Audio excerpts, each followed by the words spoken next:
Hello viewers, আসসালামু আলাইকুম and good morning. তোমরা সবাই কেমন আছো? আশা করছি ভালো আছো। আর আমিও অনেক ভালো আছি। আমার পাগলিটাও অনেক ভালো আছে। এই পাগলি পাগলি তো সকাল সকাল দেখতেই পাচ্ছ আমরা উঠে আমার মেয়ে ওই যে খেলায় ব্যস্ত, আর আমি এখন আমার ডেলি রুটিন কাজে কাজে লেগে পড়বো। মুখ দিয়ে কথাটা উল্টো পাল্টো বেরোচ্ছে। কেন চলছে না?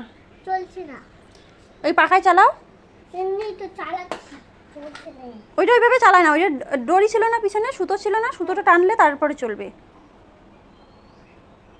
বুঝছো?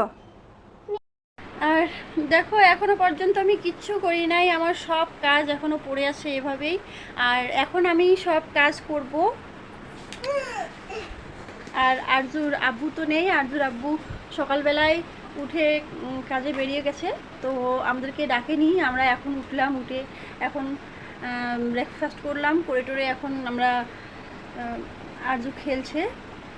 ওকে বললাম যে একটু পড়তে বস, তো ও পড়তে বসলো না। তো আমি ওকে অত চাপ দেবো না, তার জন্য আমি বলছি ঠিক আছে তুই খেল, আমি আমার কাজগুলো করে নেই।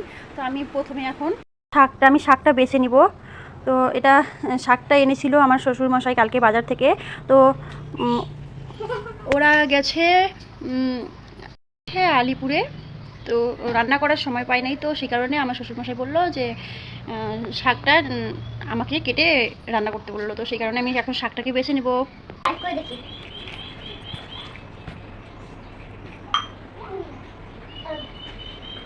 তো আমরা গেছিলাম বোনের বাড়িতে, তো সেখানে 4 দিন ছিলাম। 4 দিন থেকে কালকে বাড়ি এসেছি।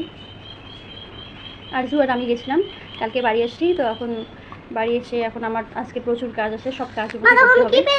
কি পেয়েছো? একটা ছোট গাছ। ও বাবা, খেল করো। ঠিক আছে।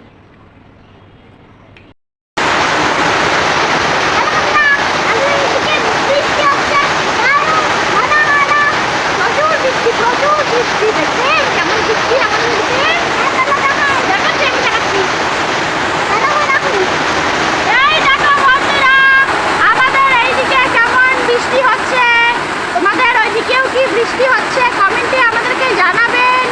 আর এই বৃষ্টির মধ্যে আমরা মেয়ে বসে এখানে আড্ডা দিচ্ছি। আমার মিনি ব্লগটা কমেন্টে অবশ্যই জানাবেন বন্ধুরা, আর লাইক সাবস্ক্রাইব করে দিবেন আমার চ্যানেলটাকে ভালো লাগলে।